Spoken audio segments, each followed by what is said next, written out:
پایه چهارمضرابی ترکیبی شماره 10.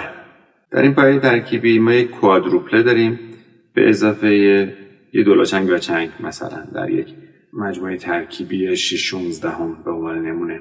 این حالت در چهارمضراب ماهور درویشخان هم استفاده شده.